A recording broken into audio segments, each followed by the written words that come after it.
Jadi teman-teman gini, ini sudah prinsip di dalam strategi. Saya ini kan 25 tahun berkecimpung di bidang strategi ya, perusahaan atau entrepreneur gitu ya.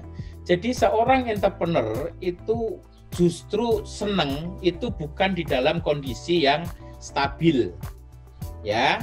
Jadi kalau di dalam kondisi yang stabil, maka perubahan itu nggak banyak, ide-ide bisnis nggak banyak. Dan biasanya pemain dominan ya kayak BCA gitu, itu sudah sulit untuk dikalahkan gitu. Kalau dalam kondisi yang stabil, karena sudah mapan gitu. Ya, jadi untuk nembus yang pemain-pemain hebat itu berat gitu dalam kondisi yang stabil. Apalagi teman-teman entrepreneur ya dari awal ya, itu justru kalau teman-teman punya mindset entrepreneur, itu malah menyukai kondisi yang sedang volatile, sedang disruptif, sedang gonjang-ganjing kayak sekarang ini gitu. Karena ketika kondisinya gonjang-ganjing, semua orang bingung, termasuk yang gede-gede juga bingung gitu. Nah, kalau teman-teman tenang, tidak ikutan bingung dan bisa jeli ngelihat, wah ini arahnya bisnis kayak ke sana, oh arahnya resto akan ke sini, oh arahnya MICE gitu, tourism itu bakal nanti adventure akan tumbuh pesat itu. Nah, berarti aku harus masuk ke adventure gitu misalnya. Orang pada peduli sama protokol, aku bikin destinasi yang protokolnya mesti harus luar biasa dan seterusnya gitu.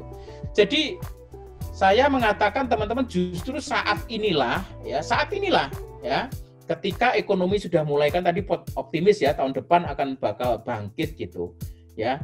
Teman-teman nggak boleh terlambat. Momentum di dalam bisnis itu penting. Ya, momentum di dalam bisnis. Teman-teman masuk sekarang, saya masuk setahun lagi, itu beda gitu. Nah, saya mengatakan saat inilah ketika ekonomi sudah mulai menggeliat ini dan semua orang bingung, sebagian besar semua orang itu bingung, maka teman-teman mesti harus confident, teman-teman harus bisa tenang dan jeli melihat arah perubahan itu, dan kemudian dari arah perubahan yang ada, teman-teman nunggangin gitu, ya namanya riding the wave.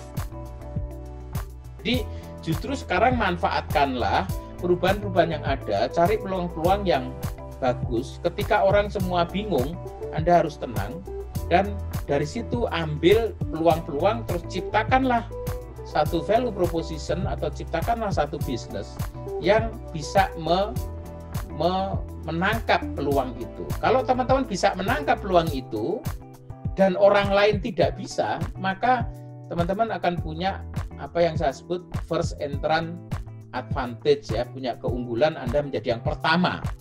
Ya, menjadi yang pertama itu penting di dalam bisnis.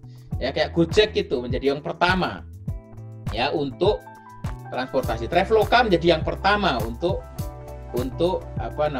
travel gitu. Amazon yang pertama untuk ini e-commerce ya di Amerika. Jadi menjadi the first in the market itu adalah penting sekali. Makanya sekarang ini ketika semua gonjang-ganjing dan muncul banyak peluang-peluang baru, banyak bisnis baru, teman-teman harus menjadi yang pertama di market gitu ya.